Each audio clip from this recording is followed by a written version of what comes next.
ஒருத்தர் ஒரு தவறு செஞ்சு விட்றாருன்னு வச்சுக்கோங்க. உடனே நீ செஞ்சது தவறு அப்படின்னு சொல்கிறது ஒரு வகை. அதுக்கு பதிலாக எது சரின்னு அவர் புரிந்து கொள்ள உதவி செய்கிறது இன்னொரு வகை. இந்த ரெண்டாவது வகை இருக்குது பாருங்கள், நிர்வாக இயலில் இது ரொம்ப முக்கியம். அலுவலகத்தில் வேலை பார்க்குற ஒருத்தர் முக்கியமாக தெரிஞ்சுக்க வேண்டியது என்ன தெரியுமா? சக ஊழியர்கள்கிட்ட எப்படி பழகணும், மேலதிகாரிகள்கிட்ட எப்படி பழகணும், தனக்கு கீழே வேலை செய்கிறவங்கக்கிட்ட எப்படி பழகணும், வாடிக்கையாளர்கள்கிட்ட எப்படி பழகணும், இவங்க எல்லார்கிட்டையும் செம்மையான உறவை ஏற்படுத்திக்கிறது எப்படி, இதையெல்லாம் சொல்லிக் கொடுக்குற பாடம்தான் இன்டர் பர்சனல் ஸ்கில், திறமையான உறவு அப்படிங்கிறது. எந்த வேலையில் இருந்தாலும் சரி, இந்த உறவுகளை வளர்க்கும் திறன் உள்ளவங்க சீக்கிரம் முன்னுக்கு வந்துடுறாங்க. மற்றவங்கக்கிட்ட உறவை பலப்படுத்திக்கிறது எப்படி அப்படின்னு தெரிஞ்சுக்கிட்டோம்னா எந்த ஒரு தடையையும் சுலபமாக தாண்டி செய்கிற தொழிலில் முன்னுக்கு வந்துடலாம். ஹார்வர்டு பல்கலைக்கழகத்தில் ஒரு கணக்கெடுப்பு பண்ணி பார்த்தாங்களாம். பார்க்குற வேலையில் எது மாதிரி குணாதிசயம் உள்ளவங்க வேகமாக முன்னுக்கு வர்றாங்க அப்படின்னு தெரிஞ்சுக்கிறதுக்காக இந்த கணக்கெடுப்பு. வெவ்வேறு துறையில் வேகமாக முன்னுக்கு வந்திருக்கிற பல பேரை சந்தித்து இந்த சர்வேயை நடத்தியிருக்கிறாங்க. அவங்க கண்டுபிடிச்சி சொல்லியிருக்கிற உண்மை என்ன தெரியுமா? ஒருத்தர் ஒரு வேலையில் இருந்தால் அது சம்பந்தப்பட்ட சப்ஜெக்ட் பற்றிய அறிவு 35% இருந்தால் போதுமா. ஆனால் உறவுகளை வளர்க்கக்கூடிய திறன், இன்டர் பர்சனல் ஸ்கில்லு 65% வேணும். இப்படி உள்ளவங்க சீக்கிரம் முன்னுக்கு வந்துடுறாங்களாம். அதனால் ஒருத்தருக்கு வேலை சரியாக புரியலைன்னா கூட விவரமாக மற்றவங்கக்கிட்ட பழகிறது எப்படின்னு புரிஞ்சால் போதும், அவர் முன்னுக்கு வந்துடலாம். அலுவலகங்களில் மட்டும் இல்லை, எல்லா இடங்கள்லேயும் இது ரொம்ப முக்கியம். வீட்டுக்குள்ளேயும் இது ரொம்ப முக்கியம், வீட்டுக்கு வெளியேயும் இது முக்கியம். அடுத்தவங்கக்கிட்ட பழகிறது எப்படிங்கிறத தெரிஞ்சிக்காதவன் வாழ்க்கையில் முன்னேற முடியாது. இன்றைக்கி ஆயுதங்களால் காயப்படுத்தி கொள்ளுகிறவர்களை விட வார்த்தைகளால் காயப்படுத்தி கொள்ளுகிறவர்கள் தான் அதிகம். பெரியவங்க என்ன சொல்கிறாங்க தெரியுமா? நீங்கள் இந்த பூமியில் பிறந்ததன் அர்த்தம் பூர்த்தி ஆகணும்னா அடுத்தவங்களுக்கு உதவி பண்ணுங்க. அடுத்தவங்களுக்கு உதவி செய்ய முடியாவிட்டால் கூட பரவாயில்லை, ஆனால் யாரையும் புண்படுத்தி விடாதீங்க அப்படின்னு சொல்கிறாங்க. எனக்கு தெரிஞ்ச ஒருத்தர் ஒரு அலுவலகத்தில் வேலை பார்க்குறார். அவர் சொல்லுவார், எனக்கு இந்த இன்டர் பர்சனல் ஸ்கில் ரொம்ப அதிகம் சார். சக ஊழியர்கள்கிட்ட ரொம்ப சுமூகமாக நடந்துக்குவேன். என் கூட வேலை பார்க்குற ஒருத்தருக்கு ஏதாவது ஒரு கஷ்டம்னா அந்த சமயத்தில் அவர் செய்ய வேண்டிய வேலையை நான் செஞ்சுருவேன் சார் அப்படிம்பார். நான் அவர்கிட்ட சமீபத்தில் அப்படி ஏதாவது செஞ்சுருக்கீங்களா அப்படின்னு கேட்டேன். செஞ்சுருக்கேன் சார். போன வாரம் புதன்கிழமை ஆஃபீஸில் என் பக்கத்து சீட்டுக்காரருக்கு வயிற்று வலி. உடனே நான் மெடிக்கல் லீவ் போட்டுவிட்டு எங்கள் வீட்டுக்கு போயிட்டேன் சார் அப்படின்னார். ஒரு அம்மா தெருவில் உட்காந்து என்னத்தையோ தேடிட்டு இருக்கிறாங்க. அந்த அம்மா ஒரு சூஃபி ஞானி. அவங்க பேர் என்னென்னா ரபியா அல் அடாவியா. அந்த அம்மாவுக்கு கண் கூட தெளிவாக தெரியாது. அந்த பக்கமாக வந்த சில பேர் இவங்களுக்கு உதவி செய்கிறதுக்காக வந்தாங்க. என்ன தேடிகிட்டு இருக்கிறீங்க அப்படின்னு கேட்டாங்க. இதுக்கு அந்த அம்மா, அந்த கேள்வி அவ்வளோ முக்கியத்துவம் இல்லை, நான் தேடிகிட்டு இருக்கிறேன், உங்களால் முடிஞ்சால் எனக்கு உதவி பண்ணலாம் அப்படின்னாங்களாம். உதவி செய்ய வந்தவங்களுக்கு ஆச்சரியம். எதை தேடுறோங்கிறது தெரியாமல் இப்படி ஏன் நேரத்தை செலவழிக்கிறீங்க, நாங்கள் எப்படி உங்களுக்கு உதவ முடியும், எங்களுக்கு ஒன்றும் புரியலையே அப்படின்ட்டுருக்காங்க. சரி, உங்களை திருப்தி பண்ணுறதுக்காக சொல்கிறேன், ஒரு குண்டூசி தொலைஞ்சி போச்சு, அதை தேடுறேன் அப்படின்னாங்களாம் அந்த அம்மா. அதுக்கப்புறம் இவங்களும் சேர்ந்து தேட ஆரம்பிச்சிட்டாங்க.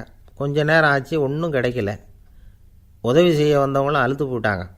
அப்புறம் கேட்டாங்க, இதை பாருங்கம்மா, இது ரொம்பவும் பெரிய தெரு, அகலமான தெரு, அதனால் குறிப்பாக நீங்கள் எந்த இடத்துல அந்த குண்டூசியை தொலைச்சிங்க அதை சொல்ல முடியுமான்னாங்களாம். இதுக்கு அந்த அம்மா, நீங்கள் மறுபடியும் அர்த்தமில்லாத கேள்வியை கேட்குறீங்க, உங்கள் கேள்விக்கும் நான் தேடுறதுக்கும் என்ன சம்மந்தம்னாங்களாம். இதை கேட்டதும் அவங்க ஒரு மாதிரி ஆகிட்டாங்க. என்னம்மா நீங்கள் பைத்தியம் மாதிரி பேசுகிறீங்க அப்படின்னாங்களாம். சரி, உங்களை மறுபடியும் திருப்திப்படுத்துறதுக்காக சொல்கிறேன், அதை நான் எங்கள் வீட்டில் தொலைச்சுட்டேன் அப்படின்னாங்களாம். அப்புறம் எதுக்காக இங்கே வந்து தேடிட்டு இருக்கிறீங்க அப்படின்னு கேட்டிருக்காங்க. ஏன்னா இங்கே தான் வெளிச்சம் அதிகமாக இருக்குது, அங்கே வீட்டுக்குள்ளே இருட்டாக இருக்குது, அதனால் இங்கே வந்து தேடுறேன், வெளிச்சம் உள்ள இடத்துல தானே தேட முடியும் அப்படின்னாங்களாம் அந்த ஞானி. இந்த கதைக்கு என்ன அர்த்தங்கிறத பெரியவங்க சொல்கிறாங்க. அதாவது இந்த தேடுதல்ங்கிறது ஒரு வியாதி. அது நம்ம சதா அலைய வைக்கும். பைத்தியமாக மாற்றுறதுக்கு முயற்சி பண்ணோம். ஒரு காலம் அது நிறைவு அடையவே அடையாது. வாழ்வுங்கிறது ஒரு புரிந்து கொள்ள முடியாத சதா இயங்கி கொண்டிருக்கிற ஒரு செயல். அதுக்கு ஆரம்பமும் இல்லை, முடிவும் கிடையாது. எதையோ தேடணும் அப்படிங்கிற உந்துதல் நமக்குள்ளே இருக்கும். ஆனால் குறிப்பாக எதை தேடிட்டு இருக்கிறோம் அப்படிங்கிறது புரியாது. அப்படி ஏதாவது ஒன்றை தேடி அடைஞ்சிட்றோம்னு வச்சுக்கோங்க, உடனே ஒரு அதிருப்தி வந்துடும். அதனால் வாழ்க்கைங்கிறது சலிப்பு நிறைந்தது அப்படிங்கிற எண்ணத்தை உண்டாக்கிக்கிறோம். ஒன்று அடைஞ்சதுக்கு அப்புறம் இன்னொன்று தேட ஆரம்பிச்சிருவோம். ஆக இந்த தேடல்ங்கிறது நாம் ஒன்று அடைஞ்சாலும் அடையாவிட்டாலும் தொடர்ந்து நடந்துக்கிட்டு தான் இருக்கும். இதுக்கு முடிவே கிடையாது. இந்த உண்மையை நாம் நல்லா புரிஞ்சுக்கணும் அப்படிங்கிறது பெரியவங்களுடைய கருத்து. ஏழையும் தேடுறான், பணக்காரனும் தேடுறான், நோயாளியும் தேடுறான், நோய் இல்லாதவனும் தேடுறான், அதிகாரம் உள்ளவனும் தேடுறான், அதிகாரம் இல்லாதவனும் தேடுறான், முட்டாளும் தேடுறான், அறிவாளியும் தேடுறான். ஆனால் யாரும் இதை தான் தேடி சாதிக்க போகிறோம், இதுதான் முடிவு அப்படின்னு திட்டவட்டமாக சொன்னதில்லை. ஒன்று அடைஞ்சதும் இன்னொன்று தேட ஆரம்பிச்சிடுறாங்க, அவ்வளோதான். அதாவது உங்களின் தேடுபவர் உங்கள் உள்ளே தான் இருக்கிறார், அவரை தேடி கண்டுபிடியுங்கள். இதுதான் ஞானிகள் நமக்கு சொல்லுகிற ஒரு ஆலோசனை. நம்மால் ஒருத்தன் ஜெயிலில் இருந்தான். இன்னொரு கைதி அவனை பார்த்து கேட்டான், ஏன்பா உன்னை பார்க்குறதுக்கு வெளியிலேருந்து யாருமே இங்கே வர்றது இல்லையே, உனக்கு சொந்தக்காரங்களே கிடையாதா அப்படின்னு கேட்டானா. ஏன் இல்லை, எனக்கு சொந்தக்காரங்க நிறைய பேர் உண்டு, அவங்க என்னை பார்க்க வராததுக்கு காரணம் வேற அப்படின்ட்டுருக்கான் இவன். என்ன காரணம்னு கேட்டான் அவன். அதுக்கு இவன் சொன்னானா, அதுக்கு என்ன காரணம்னா அவங்க எல்லாரும் இங்கே உள்ளேயே இருக்கிறாங்க அப்படின்னானா. ஒரு சீன தேசத்து அரசர் இருந்தார்.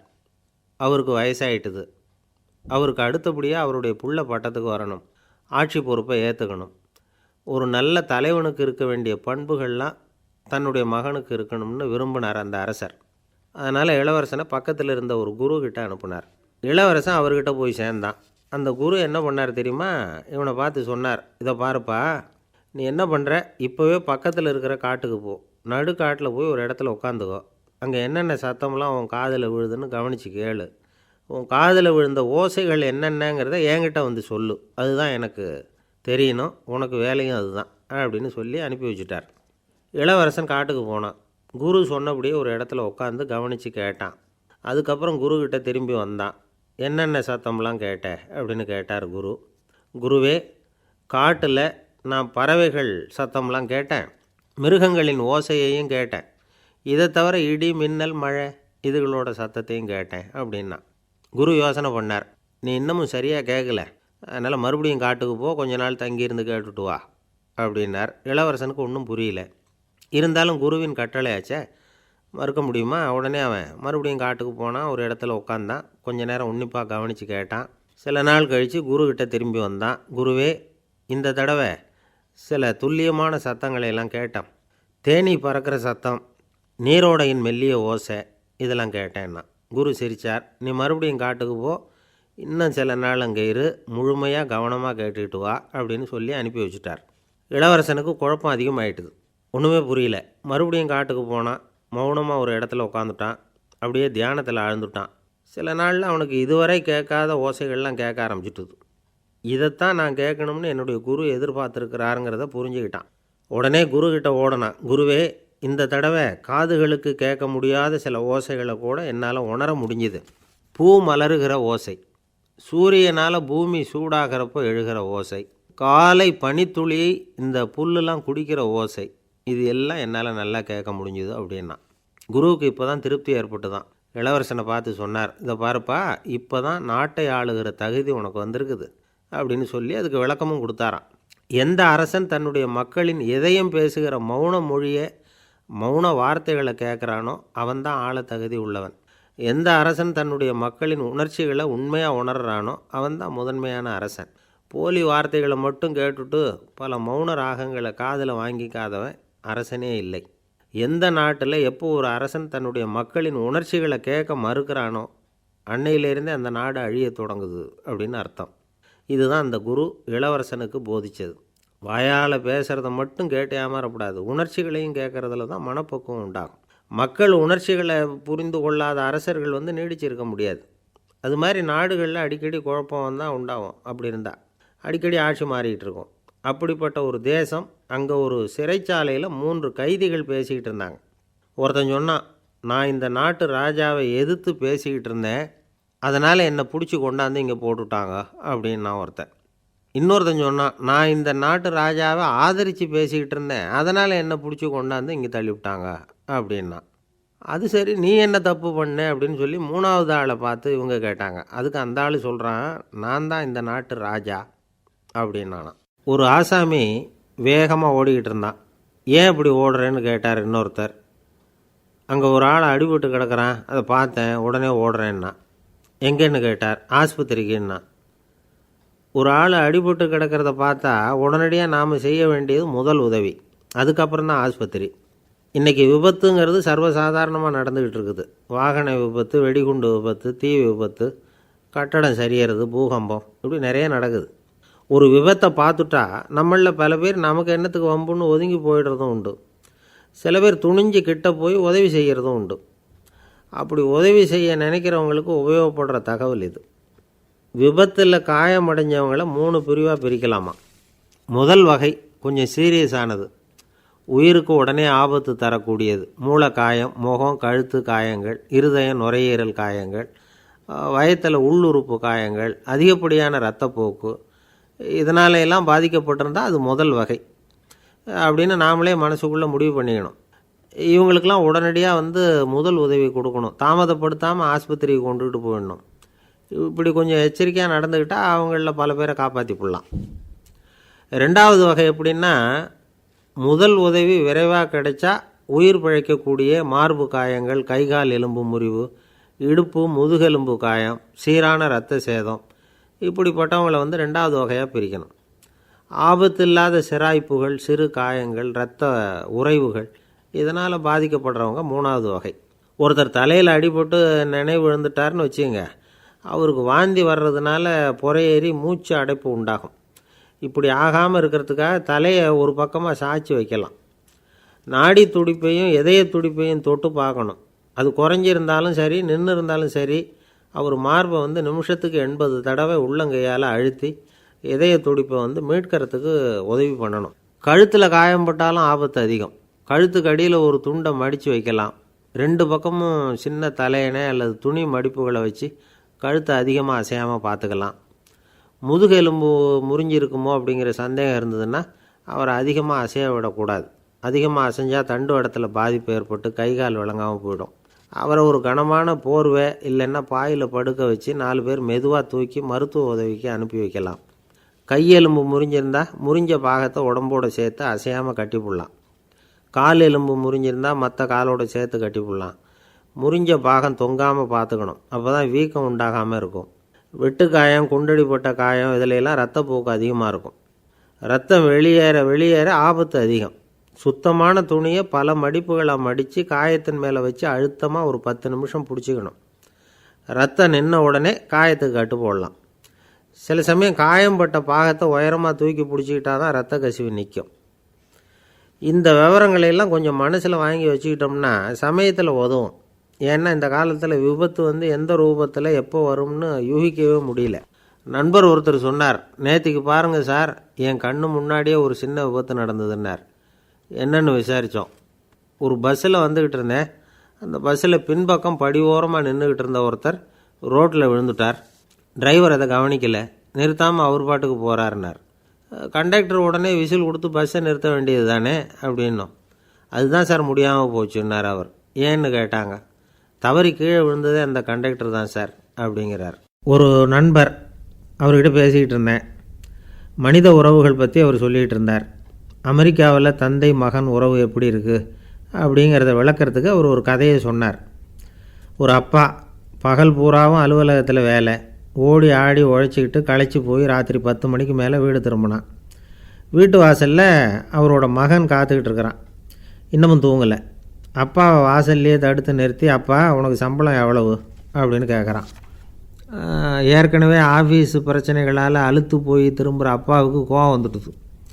என்னடா இப்படிலாம் கேளுன்னு உங்கள் அம்மா உனக்கு சொல்லி கொடுத்தாளா அப்படின்னு சொல்லிவிட்டு உள்ளே போய் சட்டையை கட்டி மாட்டிவிட்டு குளிச்சுவிட்டு மறுபடியும் வெளியில் உடையை மாற்றுகிற சமயம் அப்போ மறுபடியும் மகன் உள்ளே வந்து நிற்கிறான். அவர் முன்னாடியே. அப்பா உனக்கு எவ்வளவு சம்பளங்கிறான் மறுபடியும். அப்பாவுக்கு எரிச்சல் அதிகமாகிட்டுது. மணிக்கு $20 போதுமா அப்படின்னார். அப்படின்னா எனக்கு ஒரு $10 தர முடியுமான்னா மகன். இதுக்கு தான் என் சம்பளம் எவ்வளவுன்னு கேட்டியா? 2ஆம் வகுப்பு படிக்கிற உனக்கு எதுக்குடா $10 அப்படின்னு கத்திவிட்டு தொலைக்காட்சி பெட்டியின் முன்னாடி போய் உட்காந்துக்கிட்டு ஏதோ நிகழ்ச்சியை பார்க்க ஆரம்பிச்சிட்டார். கொஞ்ச நேரம் கழித்து மறுபடியும் மகன் வந்து நிற்கிறான். அப்பா ப்ளீஸ் எனக்கு ஒரு $10 கொடுக்க முடியுமா? மகனுடைய கண்களில் கண்ணீர். என்னடா அவன் கண்ணீரை காட்டி காரியம் சாதிக்கலாம்னு பார்க்குறியா? ஒரு காசு கூட கொடுக்க மாட்டான் போ அப்படின்னு விரட்டி விட்டான். மகன் கண்ணீரை தொடச்சிக்கிட்டே கண்ணை தொடச்சிக்கிட்டு பேசாமல் போய் படுத்துக்கிட்டானான். கொஞ்ச நேரம் ஆச்சு. அப்பாவோட கோபம் கொஞ்சம் கொஞ்சமாக குறைஞ்சிது. பிள்ளைகிட்ட கோபமாக கத்துனது தப்பு தாங்கிறது புரிஞ்சுது அவனுக்கு. எழுந்திரிச்சு போனான், படுக்கை இறக்கி போனான். மகனை பார்த்தான். அவன் தலையணையை கட்டி பிடிச்சிக்கிட்டு அழுதுகிட்டு இருக்கிறான். அவனை மெல்ல நெருங்கி அவங்ககிட்ட எதமாக பேசுகிறதுக்கு ஆரம்பித்தானான். எதுக்குடா உனக்கு $10 பள்ளிக்கூடத்தில் கேட்டாங்களா அப்படின்னு கேட்டானான். மகன் சொல்லியிருக்கான், இல்லை டாடி, உனக்கு 1 மணி நேரம் சம்பளம் $20ன்னு சொன்னேன். நீ ஏற்கனவே எனக்கு கொடுத்த பாக்கெட் மணி $10 என்கிட்ட இருக்குது. இப்போ நீ இன்னொரு $10 கொடுத்தீங்கன்னா அதையும் சேர்த்து $20 ஆகிடும். அந்த $20 நான் உனக்கு கொடுத்துருவேன். அப்படி கொடுத்தா நீ என் கூட 1 மணி நேரம் செலவழிப்ப இல்லையா? அதுக்காக தான் $10 கேட்டேன் அப்படின்னு சொன்னானோ. அந்த அப்பா கண்ணு கலங்கி போச்சான். ஆதரவோடு தன்னுடைய மகனை கட்டி பிடிச்சி அழ ஆரம்பிச்சிட்டாராம். இதுதான் நண்பர் சொன்ன கதை. அமெரிக்கா மட்டும் இல்லை, உலகம் பூராவும் இன்றைக்கி மனித உறவுகள் இப்படி தான் மாறிக்கிட்டுருக்கு. பெரியவர்கள் அறிவுரை என்ன தெரியுமா?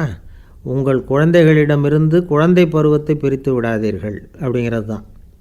அதாவது இன்றைய குழந்தைகள் தங்கள் பிருந்தாவனத்தை இழந்து விடுகிறார்கள் அப்படிங்கிறது அவங்களுடைய கருத்து. இந்த நிலைக்கு நாம் காரணமாக இருந்துடக்கூடாது. குழந்தைகளோட விளையாடுவோம், குடும்பத்தோடு உறவாடுவோம் அப்படிங்கிறது தான் நம்முடைய நோக்கமாக இருக்கணும். இன்றைய உறவு முறைக்கு இன்னொரு உதாரணம் சொல்லுவாங்க. ஒருத்தர் வந்தாராம், அவர் பக்கத்தில் ஒரு சின்ன பையன். நாம் அவரை விசாரிக்கிறோம், யார் இந்த பையன் அப்படின்னா அவர் சொல்கிறார், இவன் எனக்கு தூரத்து உறவு அப்படின்னாராம். இந்த தூரத்து உறவுன்னா எப்படின்னு இருக்கான். இதுக்கு அவன் சொல்லியிருக்கிறான், இவன் எங்கள் அப்பாவுக்கு 8வது புள்ளை அப்படின்னானான். ஒரு ஊரில் ஒரு பெரிய ஞானி இருந்தார். அவர் படுக்கையில் இருந்தார். இன்னும் கொஞ்ச நேரம்தான் அவர் இந்த உலகத்தில் இருக்க போகிறார். அவரை சுற்றி ஏகப்பட்ட கூட்டம். ஏற்கனவே அவருடைய உபதேசங்களை கேட்டவங்க பல பேர் அவரை சுற்றி நிற்கிறாங்க. அந்த ஞானி மெதுவாக கண்ணை திறந்து பார்க்குறார். எல்லாரும் அவருடைய கடைசி வார்த்தையை கேட்கறதுக்காக அவளோட காத்துக்கிட்டு இருக்கிறாங்க. அந்த ஞானி மெதுவாக பேச ஆரம்பித்தார். நான் என்னுடைய வாழ்நாள் பூராவும் உங்களுக்கு நிறைய போதனைகள் சொல்லிக்கிட்டு இருக்கிறேன். பேரானந்தம், மகிழ்ச்சி, தியானத்தன்மை இதை பற்றியெல்லாம் சொல்லியிருக்கிறேன். இப்போ நான் வேறு ஒரு கரைக்கு போய்கிட்டுருக்கிறேன். நான் இனிமேல் இந்த கரையில் இருக்க மாட்டேன். நீங்கள் நான் சொன்னதையெல்லாம் கேட்டீங்க, ஆனால் எதையும் நீங்கள் நடைமுறைப்படுத்தி பார்க்கல. எல்லாம் கேட்டதோடு சரி, அதோடு விட்டுவிட்டீங்க. அப்புறம் அதை தள்ளி போட்டுக்கிட்டே வந்துட்டீங்க. மேலும் அதை தள்ளி போடுறதுல எந்த பிரயோஜனமும் கிடையாது. இப்போ நான் போய்கிட்டு இருக்கிறேன். உங்களில் யாராவது என்னோட வர்றதுக்கு தயாரா அப்படின்னு கேட்டார். அவ்வளவுதான். யாரும் வாயை திறக்கலை. ஒரே மௌனம், சத்தமே இல்லை. ஒருத்தர் பார்த்துக்கிட்டே நிற்கிறாங்க. அந்த கூட்டத்தில் ஒரு ஆள் அந்த ஞானி கூடவே 40 வருஷத்துக்கு மேலே இருந்திருக்கிறான். அவனும் வாயை திறக்காமல் இன்னொருத்தன் முகத்தை பார்த்துக்கிட்டே நிற்கிறான். இந்த சமயத்தில் பின்னாடி நின்றுக்கிட்டு இருந்த ஒருத்தன் கையை தூக்கினான். ஞானி அவனை பார்த்தார். சரி, ஒருத்தனுக்காவது நம்மோட வர்றதுக்கு தைரியம் இருக்குது அப்படின்னு நினச்சார். ஆனால் அந்த ஆள் என்ன சொன்னான் தெரியுமா? ஐயா, நீங்கள் கேட்குறப்போ நான் உடனே எழுந்திருக்கல, கையை மட்டும்தான் தூக்கினேன். என்ன காரணம்னா, நான் எப்படி அடுத்த கரைக்கு சேர்றதுங்கிறத தெரிஞ்சுக்கிறதுக்காக தான். அந்த விவரத்தை மட்டும் இப்போ உங்ககிட்டேருந்து நான் தெரிஞ்சுக்க ஆசைப்பட்றேன். ஏன்னா இப்போ நான் உங்கள் கூட வர்றதுக்கு தயாராக இல்லை. எவ்வளவோ காரியங்களை நான் இன்னும் இங்கே முடிக்க வேண்டியிருக்குது. வீட்டுக்கு ஒரு விருந்தினர் வந்திருக்கிறார். என்னுடைய இளைய மகனுக்கு கல்யாணம் பண்ணி வைக்கணும். அதனால் இன்றைக்கி உங்கள் கூட வர முடியாது. அது மட்டும் இல்லை, இப்போ உங்கள் கூட அடுத்த கரைக்கு வந்தால் திரும்பி வர முடியாதுன்னு வேறு சொல்கிறீங்க. அதனால் இப்போ நான் வரல. இன்னொரு நாள் நிச்சயமாக நான் வர்றேங்க, உங்களை சந்திக்கிறேன். அதனால் இப்போ நீங்கள் இன்னொரு தடவை எங்களுக்கு விளக்கமாக சொல்லணும். ஏற்கனவே பல தடவை சொல்லியிருக்கிறீங்க. தயவு பண்ணி இப்போ ஒரு தடவை சொன்னீங்கன்னா சௌகரியமாக இருக்கும். அந்த அடுத்த கரையை அடையிறது எப்படி? இப்போ ஒரு தடவை அதை விளக்கமாக சொல்லிட்டிங்கன்னா நல்லா ஞாபகப்படுத்திக்குவேன். அது சரியான சமயம் வர்றப்போ இது எனக்கு உதவியாக இருக்கும் அப்படின்னு நானும். ஆனால் உண்மை என்ன தெரியுமா? அந்த சரியான சமயம் வரவே இல்லை அப்படிங்கிறது தான் உண்மை. இப்படி அந்த கதை முடியும். இந்த கதை அந்த ஒரு ஆளுக்கு மட்டும் இல்லை, கிட்டத்தட்ட எல்லாருக்குமே அது பொருந்தும் அப்படிங்கிறாங்க விவரம் தெரிஞ்சவங்க. எல்லாருமே அந்த சரியான தருணத்துக்காகத்தான் காத்துக்கிட்டு இருக்கிறாங்களாம். அதுக்காக ஜோசியம் பார்க்குறாங்க, கைரேகை பார்க்குறாங்க, நாளைக்கு என்ன நடக்குங்கிற ஆவலில் எல்லோரும் காத்துக்கிட்டு இருக்கிறாங்க. ஆனால் அந்த ஒரு நாள் ஒருபோதும் வரப்போகிறதில்ல. நீங்கள் தள்ளி போடுறதுக்காக பல அர்த்தமில்லாத காரணங்களை தேடுறீங்க அப்படிங்கிறார் ஒரு ஞானி. காத்திருக்கிறதுலேயே நம்ம காலம் ஓடி போயிடுது. ஏன்னா இன்றைக்கி நாம் சிந்திக்கிறது நாளைக்கு நாம் சிந்திக்கிறது இல்லை. ஒவ்வொரு நாளும் ஒவ்வொரு மாதிரி போயிடுது. நாளைக்கு மறுநாளை பற்றியே சிந்திக்கிறோம். இப்படியே அது பாட்டுக்கு போயிடும். கரையை தொட்டு பார்க்குறது எப்போ?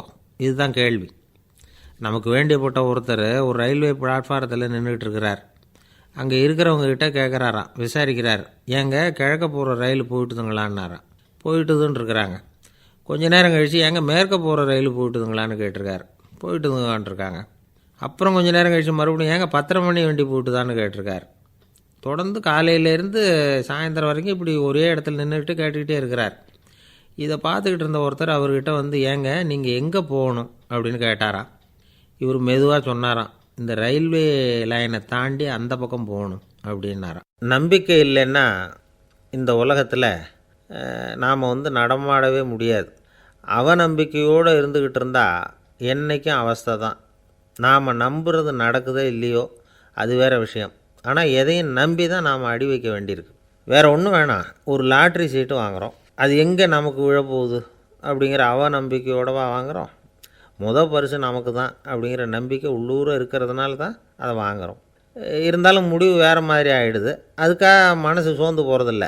அடுத்த மாதமும் சீட்டு வாங்குகிறோம். இந்த நம்பிக்கை தான் மனித வாழ்க்கைக்கு ஆதாரம். ஒரு கடையில் போய் டீ சாப்பிட்றீங்க, அந்த டீ நல்ல டீ தானா, அதில் விஷம் கலந்துருக்குமா அப்படிங்கிற சந்தேகம் வந்துட்டுதுன்னு வச்சுங்க. அதுக்கப்புறம் அதை எப்படி நீங்கள் சாப்பிட முடியும்? நம்பி தான் சாப்பிட்ணும். ரயில் ஒழுங்காக போய் சேருங்கிற நம்பிக்கை இருக்கிறதுனால தான் அதில் ஏறி உட்காடுறோம். லெட்டர் ஒழுங்காக போய் சேருங்கிற நம்பிக்கை இருக்கிறதுனால தான் பெட்டியில் போடுறோம். சரி, நம்ம கதையெல்லாம் நம்மளோட இருக்கட்டும். மனித நம்பிக்கை எந்த அளவுக்கு உறுதியாகவும் அறிவுபூர்வமாகவும் இருக்கணுங்கிறதுக்கு அலெக்சாண்டர் வாழ்க்கையில் நடந்த ஒரு சம்பவத்தை உதாரணமாக சொல்லலாம். இந்த உலகத்தையே ஜெயிக்கணும்னு புறப்பட்டார் அலெக்சாண்டர். ஒரு கட்டத்தில் அவர் சிட்னஸ் நதி கரைக்கு வந்து சேர்ந்தார். அந்த சமயத்தில் அவருக்கு கடுமையான நோய் வந்துட்டுது. அவர் கூடவே வந்திருந்த கிரேக்க வைத்தியர்கள் என்னென்னமோ முயற்சியெல்லாம் பண்ணி பார்த்தாங்க. இருந்தாலும் அலெக்சாண்டருக்கு வந்திருக்கிறது என்ன நோய்ங்கிறத அவங்களால கண்டுபிடிக்க முடியல. ஏன்னா அந்த பகுதியில் உள்ளவங்களுக்கு மட்டுமே அதிகமாக வரக்கூடிய ஒரு வினோதமான நோயாக இருந்தது அது. ஆனால் அவர் இருக்கிற இடம் எதிரியோட இடம், பாரசீக மன்னனோட ஆளுகைக்கு உட்பட்ட இடம். என்ன பண்ணுறது அப்படின்னு எல்லாரும் யோசனை பண்ணாங்க. பாரசீக மன்னனோட அரண்மனையில் இருக்கிற வைத்தியர் வந்தால் இந்த நோயை குணப்படுத்தி விடுவார் அப்படின்னு சொன்னாங்க. இருந்தாலும் எதிரியோட நாட்டில் இருக்கிற வைத்தியரை கூப்பிட்டு எப்படி நம்பி வைத்தியம் பார்க்க சொல்கிறது அப்படின்னு சொல்லி எல்லோரும் தயங்கினாங்க. ஆனால் அலெக்சாண்டர் தயங்கலை. பரவாயில்ல, அழைச்சிட்டு வாங்கன்னு விட்டார். உடனே அவரை போய் அழைச்சிட்டு வந்துட்டாங்க. அவர் வந்தார். அலெக்சாண்டர் உடம்பை பரிசோதனை பண்ணி பார்த்தார். சரி, இதை குணப்படுத்தி விடலாம், பயப்பட வேண்டியதில்லை. ஆனால் இதுக்கு ஒரு மூலிகை ரசம் தயார் பண்ணி கொடுக்கணும். நான் போய் அதை தயார் பண்ணிவிட்டு 2 நாளில் திரும்பி வந்துடுறேன் அப்படின்னு சொல்லிவிட்டு போனார் அந்த வைத்தியர். அதே மாதிரி 2 நாளில் திரும்பி வந்தார் மூலிகை ரசத்தோடு. இதுக்கு இடையில் அலெக்சாண்டரோட தளபதிகளில் ஒருத்தர் ரகசியமாக ஒரு எச்சரிக்கை கடிதம் கொடுத்து அனுப்பியிருக்கிறான். அதை வாங்கி என்ன விஷயம்னு பார்த்தார். இப்போ உங்ககிட்ட வந்திருக்கிற எதிரி நாட்டு வைத்தியரை நம்பாதீங்கோ, அவன் கொண்டுக்கிட்டு வந்திருக்கிற மூலிகை ரசத்தில் விஷம் கலந்துருக்குது அப்படின்னு அதில் எழுதியிருக்கு. அதை பார்த்தார் அலெக்சாண்டர். இருந்தாலும் கொஞ்சம் கூட அலட்டிக்கலை. வைத்தியர் கொடுத்த மருந்தை வாங்கி கடகடன்னு குடிச்சுட்டு அதுக்கப்புறம் அந்த கடிதத்தில் இருந்த விஷயத்தை அந்த வைத்தியர்கிட்ட சொன்னார். வைத்தியர் தகைச்சு போயிட்டார். தன் மேலே அலெக்சாண்டர் வச்சுருக்கிற நம்பிக்கையை பார்த்து அவருக்கு ரொம்ப வியப்பு. வைத்தியர் உண்மையிலேயே நல்ல மருந்து தான் கொண்டுகிட்டு கொடுத்துருக்கிறார், அதில் விஷம்லாம் எதுவும் கலக்கலை. அதுக்கப்புறம் அலெக்சாண்டர் அந்த வைத்தியரை பார்த்து சொன்னாராம், நம்பிக்கைங்கிற அச்சாணியை ஆதாரமாக வச்சுக்கிட்டு தான் இந்த உலகம் சுற்றிக்கிட்டு இருக்குது. எனக்கு எதிரியாக இருந்தாலும் பாரசீக மன்னர் ரொம்ப பெரியவர். அப்பேற்பட்ட மன்னருடைய அரண்மனை வைத்தியர் தொழில் நேர்மை இல்லாதவராக இருக்க மாட்டார். அப்படி இருந்தால் அவரை அரண்மனை வைத்தியராக வச்சிருக்கவே மாட்டாங்க அப்படின்னு நம்பினேன். என்னுடைய நம்பிக்கை வீண் போகலை அப்படின்னாராம். இதுதான் மானுட நம்பிக்கைங்கிறது. இந்த காலத்துலேயும் இது மாதிரி இந்த மானுட நம்பிக்கையை ரொம்பவும் சாமர்த்தியமாக கையாளுகிற கெட்டிக்காரங்க சில பேர் இருக்கிறாங்க. இந்த காலத்து குரு, அவருக்கு ஒரு சிஷ்யன்.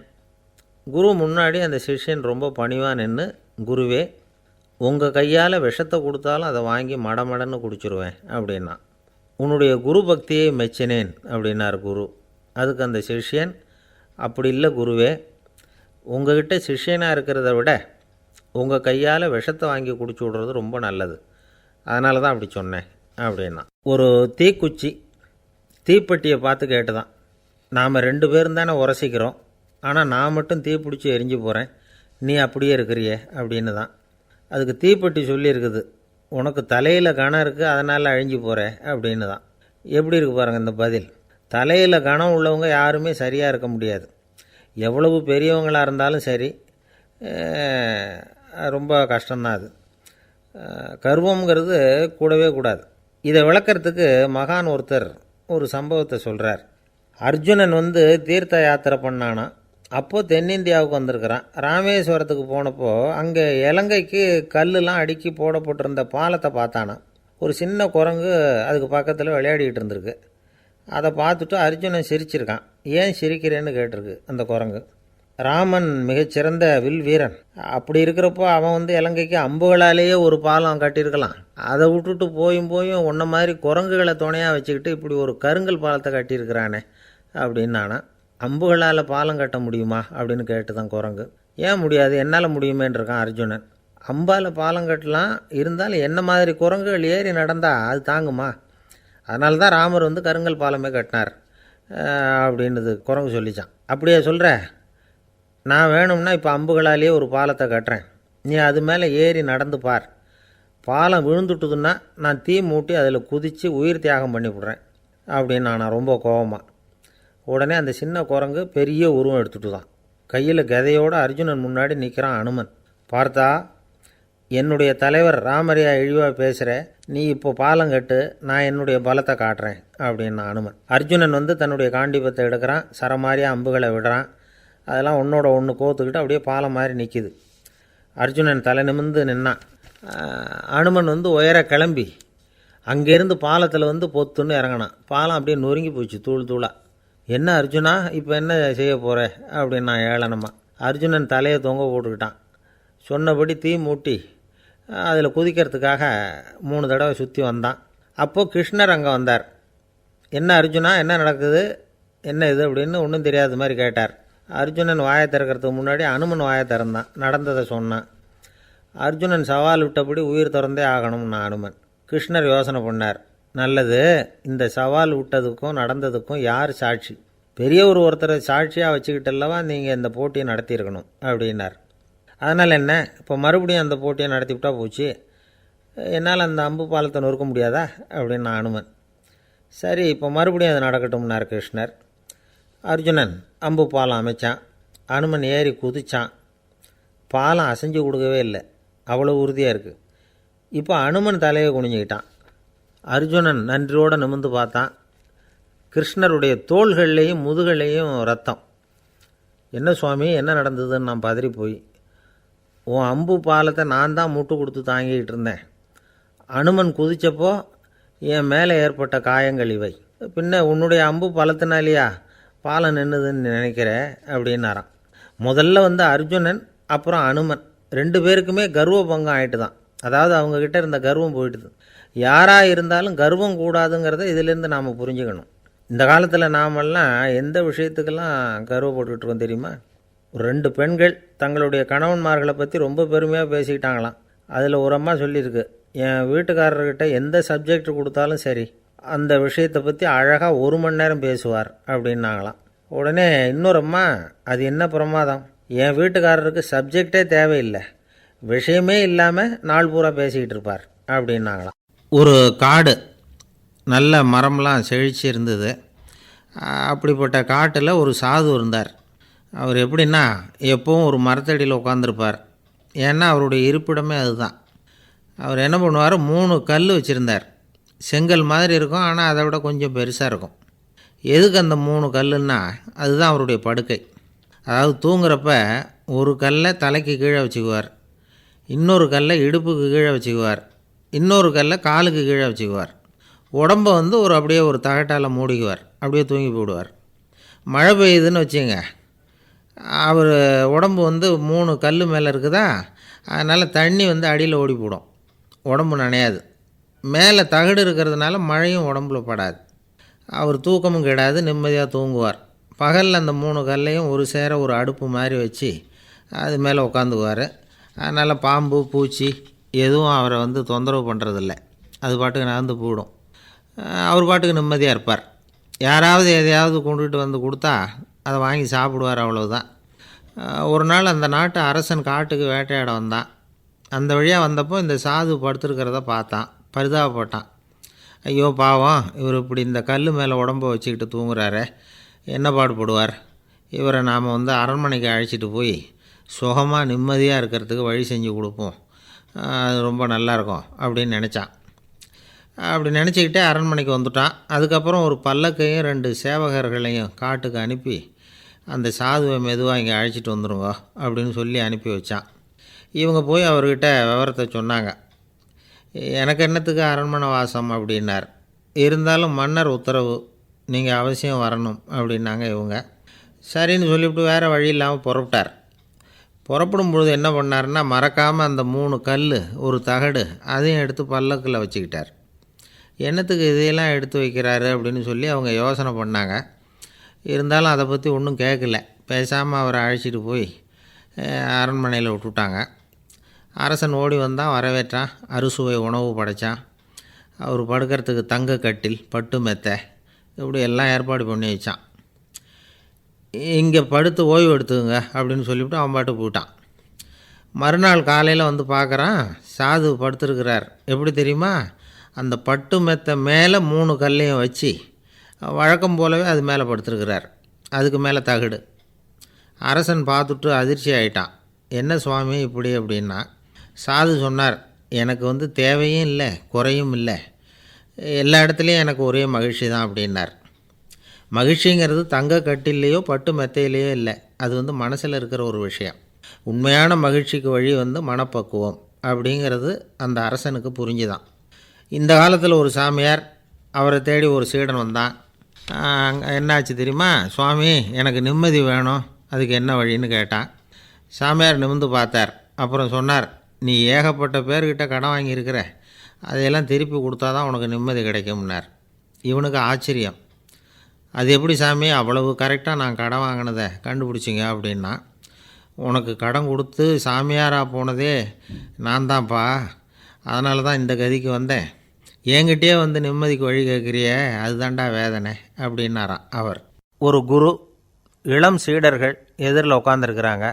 குரு பாடம் நடத்திக்கிட்டு இருக்கிறார். சீடர்களுக்கு ஒரு ஆசை, அதாவது ஒரு முக்கியமான மந்திரத்தை நம்ம குருநாதர்கிட்ட இருந்து கற்றுக்கணும் அப்படிங்கிறது அவங்க ஆசை. அது என்ன மந்திரம்னா, இறந்தவரை உயிர்ப்பிக்கக்கூடிய புனித மந்திரம், அதாவது செத்தவங்களுக்கு மீண்டும் உயிர் உண்டாக்குகிற மந்திரம். குருவே தயவு பண்ணி அந்த மந்திரத்தை எங்களுக்கு உபதேசிக்கணும் அப்படின்னு கேட்டாங்க.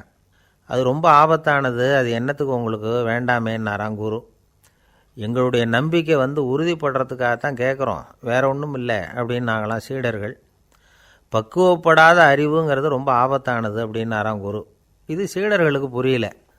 அது எப்படிங்க பக்குவப்படாத அறிவு ஆபத்தானதுன்னு சொல்கிறீங்க, அப்படின்னா என்ன அப்படின்னு கேட்டிருக்காங்க சீடர்கள். குரு அதுக்கு விளக்கம் கொடுத்தாராம். அந்த மந்திரத்தை எப்போ பயன்படுத்தணுங்கிறது முக்கியம், அதை அறியக்கூடிய ஞானம் ஏற்படுகிற வரைக்கும் அதை தெரிஞ்சுக்காமல் இருக்கிறது தான் நல்லது, இல்லைன்னா ஆபத்துன்னாராம். ஆனால் அந்த சீடர்கள் அதை கேட்குற மாதிரி இல்லை, ரொம்ப பிடிவாதம் பண்ண ஆரம்பிச்சிட்டாங்க. சரி வாங்க சொல்கிறேன்னார் குரு. எல்லோரும் வந்தாங்க. அந்த புனித மந்திரத்தை அவங்களுக்கு ரகசியமாக உபதேசம் பண்ணார். உபதேசம் பண்ணிவிட்டு அவங்களுக்கு எச்சரிக்கையும் கொடுத்தார். இந்த மந்திரத்தை நல்லா ஆராய்ச்சி பார்த்ததுக்கு அப்புறம்தான் உச்சரிக்கணும், அவசரப்பட்டு எதுவும் செஞ்சிடக்கூடாது அப்படின்னு ஒரு தடவைக்கு பல தடவை எச்சரிக்கை கொடுத்தார். சரின்னு சொல்லிவிட்டு அவங்கெல்லாம் மந்திரத்தை கற்றுக்கிட்டு எழுந்திரிச்சு போயிட்டாங்க. ஒரு நாள் அந்த சீடர்கள் எல்லாம் மணற்பாங்கான இடத்துல அப்படியே நடந்து போயிட்டுருக்கிறாங்க. ஒரு பாலைவன பகுதி மாதிரி ஒரு இடம். அங்கே ஒரு இடத்துல எலும்புகள் குவியலாக கிடந்தது. உடனே இந்த சீடர்கள் முன்ன பின்ன யோசிக்காமல், தியானமும் பண்ணாமல், அந்த மந்திரத்தோட பயனை வந்து சோதித்து பார்க்கணும் அப்படின்னு நினச்சிக்கிட்டு அந்த மந்திரத்தை உச்சரிக்க ஆரம்பிச்சிட்டாங்க. அவ்வளோதான். உடனே என்னாச்சு தெரியுமா, அந்த எலும்புகள் எல்லாம் ஓநாய்களாக மாறி அவங்கள துரத்த ஆரம்பிச்சிட்டுது. சீடர்கள் எல்லாம் தலைதெறிக்க ஓட ஆரம்பிச்சிட்டாங்க. ஓநாய்களும் விடலை, அவங்கள துரத்தி பிடிச்சி கடித்து குதற ஆரம்பிச்சுட்டுது. அப்போ தான் அந்த சீடர்களுக்கு குரு சொன்ன அறிவுரையோட அர்த்தம் புரிஞ்சுது. பக்குவப்படாத அறிவு ஆபத்தானது அப்படிங்கிறது. அதனால் இதிலேருந்து நாம் தெரிஞ்சுக்க வேண்டியது என்னென்னா, நாம் நம்ம அறிவை வளர்த்துக்கிட்டால் மட்டும் போதாது, அந்த அறிவை எப்போ எப்படி பயன்படுத்தணும் அப்படிங்கிற பக்குவமும் நமக்கு வரணும். அப்போ தான் வாழ்க்கை நல்லபடியாக அமையும், இல்லைன்னா இடைஞ்சல் தான். இந்த காலத்தில் சில சின்ன பிள்ளைங்களுக்கே அறிவு ரொம்ப பக்குவப்பட்டிருக்குங்கிறத உணர முடியுது. ஒரு சின்ன பையன் பள்ளிக்கூடத்தில் மார்க் லிஸ்ட்டு கொடுத்தாங்க, வாங்கிக்கிட்டு அவசரமாக வீட்டுக்கு ஓடினான். எதிரில் வந்த ஒருத்தர் கேட்டார், என்ன அவசரம், ஏன் இப்படி வேகமாக ஓடுறேன்னார். எங்கள் அம்மாக்கிட்ட அடி வாங்கணும், அதுக்காக தான் ஓடுறேன்னா. அடி வாங்கிறதுக்காக இவ்வளவு அவசரம்னார் அவர். அப்படி இல்லைங்க, நான் போகிறதுக்குள்ளே எங்கள் அப்பா வீட்டுக்கு வந்துட்டாருன்னா அவர்கிட்ட அடி வாங்க வேண்டியிருக்கும், அதை அவாய்ட் பண்ணுறதுக்காக இப்படி ஓடுறேன் அப்படின்னு நானா.